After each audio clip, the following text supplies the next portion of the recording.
Good evening, Mauritius. This is Amitabh Bachchan, and I'm here to extend my very warm wishes to the BIFA initiative and Yashi Films, along with MGT, for this wonderful show. I hope you enjoy it.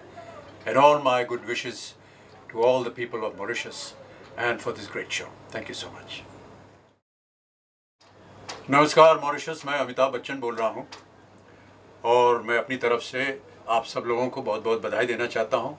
BIFA initiative की तरफ से, Yeshi films की तरफ से, MGT की तरफ से एक अवार्ड सेरेमनी होने वाली है और इसमें भोजपुरी जो फिल्में बनती हैं उनको पुरस्कार मिला जाएगा।